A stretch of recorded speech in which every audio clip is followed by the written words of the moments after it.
Fala, investidores, sejam muito bem-vindos ao canal Planileiro Investidor. Eu sou Adriano Costa e nesse vídeo nós vamos falar do relatório gerencial de março de 2024 do fundo Devan Recebíveis Imobiliários, é o DEVA11 Fundo DECRI. Então fique ligado aí conosco para saber informações atualizadas do DEVA11, tá ok?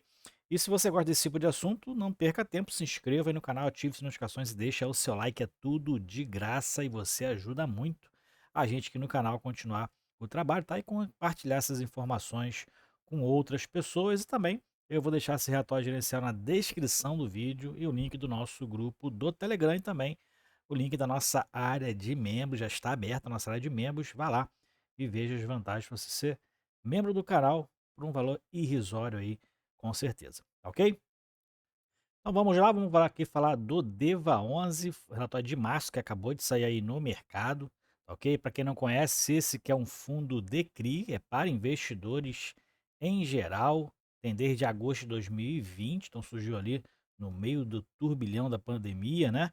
Prazo de duração determinado, com domínio fechado da gestão ativa, tem o código de negociação na bolsa DEVA11, tem aí atualmente em torno de 115 mil cotistas. Vamos ver se essa quantidade de cotistas segue caindo. Quem gera é a Devan Asset Investimentos, que administra a Vortex e TVM, tem taxas de administração e gestão que somam 1,20% ao ano sobre o valor de mercado, né, que está muito abaixo do valor de mercado do valor patrimonial, e a taxa de performance é 10% daquilo que exceder 100% do CDI, esse que é um fundo bilionário, tá? Patrimônio do fundo mais de quase 1,4 bilhões de reais, mas valor de mercado, ó, quase 600 milhões. O fundo está aí mais de 50% abaixo do valor patrimonial e fechou março a 42,60. O fundo que anuncia seus proventos no quinto dia útil do mês subsequente, ao que ele faz referência, e também paga no 10º dia útil, ok? Então, vamos lá então falar aqui do DEVA11, relatório de março, alguns números aqui já de destaque, né? Fundo que anunciou aí novo bom provento, né? 68 centavos por cota. Agora, será que é um provento sustentável? Será que o fundo tem distribuído caixa aí que não tem gerado através do seu resultado? Então fique conosco para você saber, a gente vai analisar aqui a DRE gerencial, tá? E esse dividendo, valor de mercado é 1,60% de dividend yield, mais de 190% do CDI, então o fundo rendendo aí muito, né? É a valor de mercado. Inclusive eu tenho esse fundo em carteira, tá? Tenho esse fundo em carteira, é a minha sexta posição da minha carteira de FIA, né? Em tamanho, né, da minha carteira. DeFi, estou aí em torno de 4% da minha carteira está no DEVA11 e eu sou um desses 115 mil cotistas aqui anunciados. O fundo tem proteção contra a deflação, né? Atualmente a carteira ela é alocada, né, através pela indexação da inflação é mais 10,5%. Então esse é um fundo que tem um risco mais elevado, é um fundo considerado um fundo high yield, né? Então tem um risco mais elevado em relação à taxa de risco, aqui pelo que a gente vê, né? A gente vai ver os outros atributos aí, né, mitigadores de risco que porventura o fundo possa ter. Tá? Indicadores econômicos, então mês aí de março, né, teve aí um IPCA de 0,16%, né? CDI foi 0,83%. E dentro aqui dos comentários da gestão, resultado, então, o fundo distribuiu mais de 9,5 milhões de reais, 68 centavos por cota, que já falou esses números aqui em cima, né?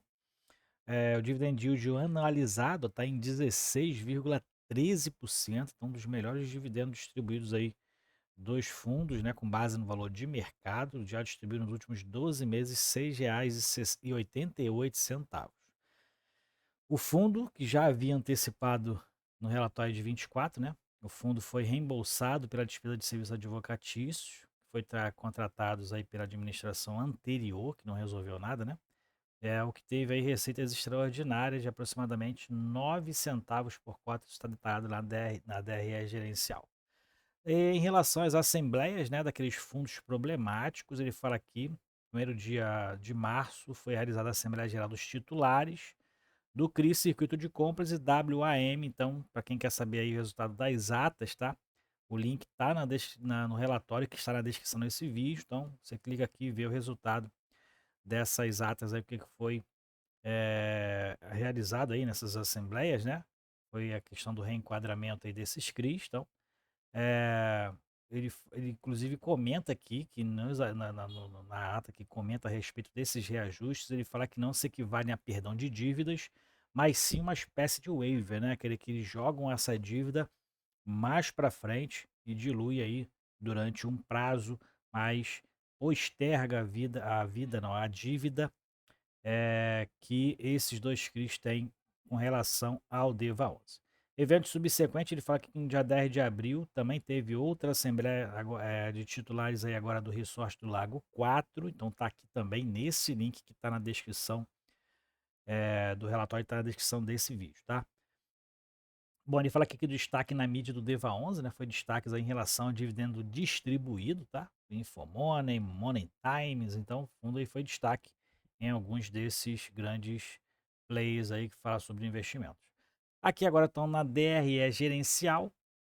Observei aqui, né, que teve um aumento em relação à receita, né? Então teve aí as receitas de ressarcimento dessa despesa, eh, esse reembolso, né, desse serviço advocatícios. Então teve a devolução que provavelmente está aqui em outras receitas, tá? Teve a receita com juros dos CRIs foi até estabilizada, né? Está estabilizada aí nos últimos meses. O que tem diferenciado aqui mais para cima ou para baixo é a correção monetária. E também tem a receita dos FIIs que tem em carteira também, que está bem ali bem estabilizado. O fundo teve então mais de 10 milhões de reais em receitas totais, despesas foram reduzidas aqui em relação aos meses anteriores, um pouco mais de 500 mil reais, e o fundo tem aqui feito retenção dos lucros dos resultados, ó, aquela receita, resultado não distribuído, desde outubro, né? O fundo tem aí retido feito uma reserva de lucros, tá? O que que significa isso? O fundo tem distribuído dividendos menores do que os resultados mensais. Isso é bom, né? O fundo demonstra então aqui está distribuindo bons dividendos, principalmente nos últimos 3 meses aí durante o ano de 2024, e tem distribuído menos do que o resultado, significando que não está queimando caixa. Então, fundo, para quem acha que o fundo está distribuindo, mas é algo extraordinário. Não, o fundo tem distribuído ali em torno de 60 centavos em média dos resultados normais que ele tem tido mensal dos fundos que ele tem aí, e das dois CRIs, né, e dos fundos que ele tem em carteira e que tem pago aí regularmente para o DEVA 11, tá? Então, o fundo está aí com uma boa distribuição em relação ao valor de mercado, tá? No ano 2024, distribuindo mais de 60 centavos mensais, teve, claro, 9 centavos aqui extraordinários no mês de março, fez com que ele distribuísse um pouco mais de resultado aqui no mês de março, mas está ali em torno de 60 centavos por cota no ano de 2024, tá? Aqui a carteira do fundo, né? Então aqueles que estão em verde são aqueles fundos, aqueles que estão em pagamento em dia. Então tem aqui o principal aqui, o Chemin, né? Que tem todo o segmento, a incorporação, né? Tem aqui a questão da obra, da carteira vendida, então tem todos os detalhes aqui que você precisa saber.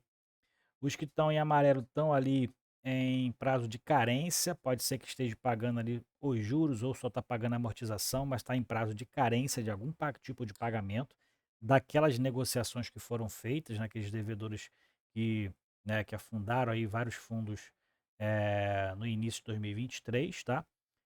Essa carência ela já termina, a maioria termina em julho agora, então está de olho para saber aí se eles vão cumprir com o acordado, né? Em relação a essas carências, tá?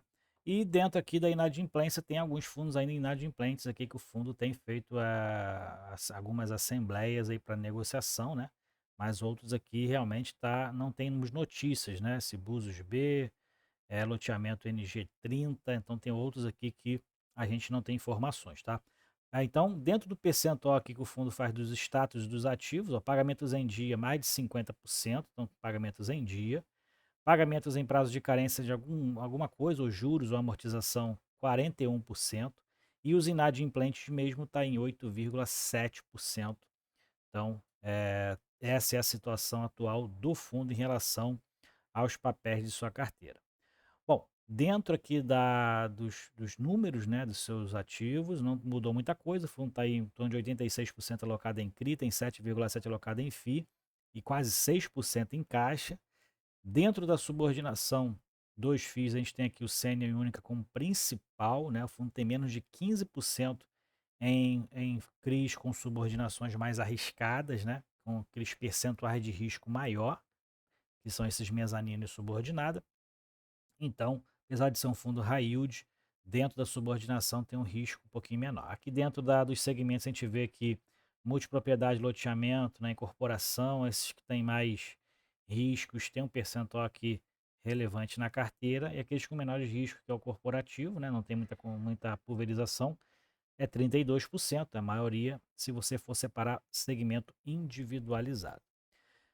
E aqui o que a gente vê, o fundo é mais alocado no IPCA, mais de 95% alocado à inflação, mais 10,5% de prêmio de risco médio, né? E 99% da carteira alocada pela inflação tem proteção contra deflação. Então, se tiver algum período deflacionário, como a gente já teve aí em 2023 e 2022, o fundo não tem aquela correção, né? Então, 99% fica com correção zero e é pago então somente os juros correspondentes. Eh, Aqui na diversificação por estado, a gente vê que está na maioria, né? Mas a concentração maior é sul e sudeste, com concentração maior inclusive no sul, né? Que tem uma parte bem grande aqui na parte do Rio Grande do Sul. E aqui o que a gente verifica na evolução da quantidade de operações, o fundo atualmente está em 16 estados, né? Obras aí 93% em média concluída e carteira vendida em torno de 83% em média. Essa é a alocação tática que o fundo tem em relação aos fundos imobiliários, né?